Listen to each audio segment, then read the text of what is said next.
আসসালামু আলাইকুম রহমতুল্লাহি ওয়া বারাকাতুহু। স্বাগতম প্রত্যেককে আমার চ্যানেলে। আমি হিমেল রানা সাকলাইন। প্রিয় শিক্ষার্থীবৃন্দ, তোমরা সবাই কেমন আছো? আশা করি সকলেই ভালো আছো। তো তোমাদের আমার ভিডিওগুলো কেমন লাগে তা অবশ্যই কমেন্ট করে আমাকে জানাবে। আর আমার ভিডিওগুলো তোমাদের ভালো লাগলে অবশ্যই সাবস্ক্রাইব করবে। তো আজকে উপস্থিত হয়েছি নবম ও দশম শ্রেণীর অর্থাৎ এসএসসি যারা পরীক্ষার্থী তাদের উদ্দেশ্যে এবং যারা নবম শ্রেণীতে আসো বা দশম শ্রেণীতে উঠবে তাদের উদ্দেশ্য করেই কিন্তু আজকের এই ক্লাসটি। তো সেট ও ফাংশন এর অনুশীলনী 2.1 এর 7 নং প্রশ্নের কয়ের সমাধান করে দেব। তাহলে শুরু করছি। তো 7 নং প্রশ্নটি হলো x minus 1, y plus 2 is equal y minus 2, 2x plus 1 হলে x এবং y এর মান নির্ণয় করো। তার মানে এই ধরনের অঙ্ক থেকে আমাদের একটা কথাই মনে পড়ার কথা, সেটা হলো যে আমরা ক্রমজোড় পড়েছিলাম এর পূর্বে। আমরা ক্রমজোড়ে বলেছিলাম যে আসলে ক্রমজোড় কাকে বলে। এক জোড়া উপাদানের মধ্যে কোনটি প্রথম অবস্থানে আর কোনটি দ্বিতীয় অবস্থানে থাকবে তা নির্দিষ্ট করে জোড়া আকারে প্রকাশ করাকে ক্রমজোড় বলে। এটা আমরা শিখেছিলাম। তো এই ক্রমজোড়কে বেস করে আজকের এই অঙ্কটি আমরা সমাধান করব। তাহলে শুরু করছি। সমাধান, ক নং প্রশ্নের সমাধান লিখব। দেওয়া আছে কি দেওয়া আছে? x minus 1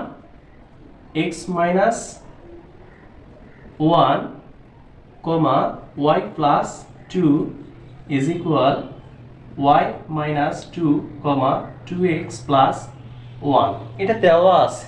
তো আমরা ক্রম কি রে আসলে না স্যার, তো আমরা ক্রমজোড়ের শর্ত মতে লিখব। কেন ক্রমজোড়ের শর্ত মতে? কারণ আমরা জানি কোনটি প্রথম অবস্থানে কোনটি দ্বিতীয় অবস্থানে। প্রথমটির সাথে দ্বিতীয়টির সাথে অবস্থান করাবো। তাহলে কিভাবে আমরা লিখব? ক্রমজোড়ের শর্ত মতে। ক্রমজোড়ের শর্ত মতে। তাহলে ক্রমজোড়ের শর্ত মতে কি ছিল? যে প্রথমটার সাথে দ্বিতীয়টার সাথে। তাহলে এখানে কি হবে? x minus 1 is equal y minus 2, x minus 1 সমান y minus 2। তো এটাতে আমরা সমীকরণ তৈরি করব, অর্থাৎ চলকগুলোকে আমরা বাম পাশে নিয়ে আসব। x minus y is equal minus 2 plus 1, মানে আমরা পক্ষান্তর করে নিলাম। y কে প্লাস আছে এদিকে আনলাম, মাইনাস হয়ে গেল। আবার মাইনাস 1 ওইদিকে গেল, প্লাস হয়ে গেল। বা তাহলে x minus y is equal minus 2 থেকে plus 1 বাদ দিলে কত হবে? minus 1 হবে। তার মানে এটা হলো সমীকরণ নাম্বার 1। সেম প্রসেসে আমরা এবার সমীকরণ 2 তৈরি করব, অর্থাৎ দ্বিতীয়টির সাথে এবার দ্বিতীয়টির অবস্থান করে নেব। তাহলে আমরা কি করব? এবারে আমরা যেটা করব, সমীকরণ 2 তৈরি করব। আবার দেখো, এবার দ্বিতীয়টার সাথে দ্বিতীয়টা নেব। তাহলে দ্বিতীয়টার সাথে দ্বিতীয়টা নিলে কি হবে? 2x plus 1 is equal y plus 2, বা 2x, yটাকে প্লাস আছে এদিকে নিয়ে আসলে কি হবে? মাইনাস হবে। আবার এই প্লাস 1টা ওইদিকে গেলে কি হবে? মাইনাস 1 হবে। বা তাহলে 2x minus y is equal 1। এটা হচ্ছে সমীকরণ নাম্বার 2। তাহলে আমরা সমীকরণ 1 পেলাম এবং সমীকরণ 2 পেলাম। আমরা একটা জিনিস মনে রাখবো, চিহ্ন যদি একই হয়, যে চলকটাকে বাদ দিবা সেই চলকের চিহ্ন যদি একই হয় তাহলে তোমাকে মাইনাস করতে হবে, আর চিহ্ন যদি বিপরীত হয় তাহলে তোমাকে যোগ করতে হবে। অনেক স্টুডেন্ট তোমরা বলে থাকো যে স্যার আমরা কিভাবে বুঝবো যে যোগ কখন করতে হবে, বিয়োগ কখন করতে হবে? তো এটার সমাধান হলো যে তোমরা দেখবা যে চলকটাকে বাদ দিবা সেই চলকটার চিহ্ন যদি বিপরীত হয়, সমীকরণ 1 এবং সমীকরণ 2 এর মধ্যে চলকের চিহ্ন যদি বিপরীত হয় তাহলে যোগ করবা, আর চিহ্ন যদি একই হয় তাহলে বিয়োগ করবা। তাহলে দেখো, আমরা যদি y কে বাদ দিই তাহলে y এর কিন্তু চিহ্ন একই, তার মানে আমাকে কি করতে হবে? বিয়োগ করতে হবে। তো আমরা লিখব 1 ও 2 নং সমীকরণ বিয়োগ করে পাই।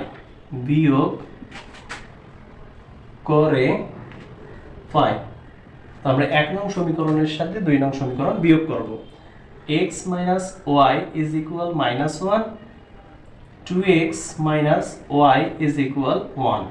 তাহলে আমরা যদি প্রথম রাশি থেকে দ্বিতীয় রাশি বিয়োগ করি তাহলে নিচের রাশির চিহ্ন পরিবর্তন হয়। তাহলে 2x এর সামনে প্লাস আছে তাহলে এটা মাইনাস হবে, y এর সামনে মাইনাস আছে তাহলে এটা প্লাস হবে, 1 এর সামনে প্লাস আছে তাহলে এটা মাইনাস হবে। তো এখন আমরা যদি এখানে কাটাকাটি করি প্লাস ওয়াই এবং মাইনাস ওয়াই এবং প্লাস ওয়াই কেটে দিলে কি থাকে, মাইনাস 2x এবং প্লাস 1x। তাহলে 2x থেকে 1x বাদ দিলে মাইনাস x থাকবে। আবার এখানে -1 এখানে -1 তাহলে -2 হবে। তো আমরা জানি যদি চলকের সামনে মাইনাস থাকে তাহলে উভয় পক্ষকে -1 দ্বারা গুণ করতে হয়, অথবা উভয় পক্ষের মাইনাস মাইনাস তুমি তুলে দিতে পারো। তাহলে x = 2, x = 2, তার মানে হলো x এর মান হলো 2। তাহলে আমরা বলতে পারবো যে অতএব x = 2। এখন এই x এর মানটা সমীকরণ 1 এ অথবা 2 এ বসালে আমরা y এর মান পাবো। এখন x এর মান 1 নং এ বসাই। তাহলে 1 নম্বর সমীকরণটা কি ছিল, x - y = -1 ছিল। তো এখন আমরা এই জায়গায় x এর মানটা বসাই দেব। তো x এর মান কি, x এর মান হচ্ছে 2, তাহলে 2 - y = -1। এখন -y এর সাথে 2 কি অবস্থায় আছে, যোগ অবস্থায় আছে। তাহলে এটা এই দিকে আসলে কি হবে, এটা মাইনাস হয়ে যাবে, বা তাহলে -y সমান কি হবে, -1 - 2 তাহলে -3 হবে। তাহলে চলকের সামনে মাইনাস, তাহলে উভয় পক্ষকে -1 দ্বারা গুণ করব, তাহলে কি হবে, y = 3 হবে। তাহলে আমাদের নির্ণেয় x এবং y এর অ্যানসার হলো 2, 3। অতএব y = 3। তাহলে আমরা বলতে পারবো যে অতএব x y সমান, x এর মান কি পেয়েছি 2 এবং y এর মান হলো 3। এটি হলো আমাদের নির্ণেয় অ্যানসার। তো দেখো অঙ্কটা কিন্তু খুবই সহজ, এটাকে আমরা ক্রম জোড় এর শর্ত মতে লিখেছি। অঙ্কটা কিন্তু খুবই সহজ। তো আমরা লিখব যে দেওয়া আছে, কি দেওয়া আছে, যে এই যে এটা যে দেওয়া আছে যে x - 1, y + 2 y - 2, 2x + 1, এটা কিন্তু দেওয়া আছে। তো এটা থেকে আমরা কিন্তু ক্রম জোড়ের শর্ত মতে লিখব যে x - 1 y - 2। তো এখান থেকে আমরা x - y এর মান বের করছি, যে সমীকরণ তৈরি করছি, x - y = -1 x - y = -1 সমীকরণ নাম্বার 1। আবার আমরা সেম ভাবে দ্বিতীয় সমীকরণ তৈরি করব, অর্থাৎ দ্বিতীয়টার সাথে দ্বিতীয়টা নিয়েছি, 2x + 1 y + 2। চলকগুলোকে এক পাশে করব, বাম পাশে করে নিলাম। তো 2x এটা প্লাস y ছিল, এদিকে এসে মাইনাস হয়ে গেল, সমান 2, আর এই +1 এর দিকে এসে মাইনাস হয়ে গেল। তাহলে 2 থেকে 1 মাইনাস করলে কি হবে, 1। তার মানে 2x - y = 1 সমীকরণ নাম্বার 2। এবার আমরা 1 এবং 2 নং সমীকরণ একই সাথে কাজ করেছি। আর তোমাদের তো বলেছি যে চলকটা তুমি বাদ দিবা সেই চলকের চিহ্ন যদি একই হয় তাহলে তোমাকে মাইনাস করতে হবে, আর চিহ্ন যদি বিপরীত হয় তাহলে প্লাস করতে হবে। এবার আমরা x এর মান 2 পেয়েছি। এখন x এর মানটা সমীকরণ 1 এ বসায় আমরা y এর মান পেয়েছি 3। তাহলে আমাদের নির্ণেয় অ্যানসার x y এর মান হচ্ছে 2, 3। তো প্রিয় শিক্ষার্থীবৃন্দ, আশা করি তোমরা সকলেই আজকের ক্লাসটি বুঝতে পেরেছো, কারণ এই ধরনের অঙ্কগুলো কিন্তু সৃজনশীল পরীক্ষায় থাকে। তো এই সমাধানগুলো অবশ্যই তোমরা মনোযোগ সহকারে করবা, কোথাও স্কিপ না করে শুরু থেকে শেষ পর্যন্ত দেখবে। তো তোমরা ভালো থাকো, সুস্থ থাকো, আনন্দের সাথে পড়াশোনা করো। আসসালামু আলাইকুম রহমতুল্লাহ।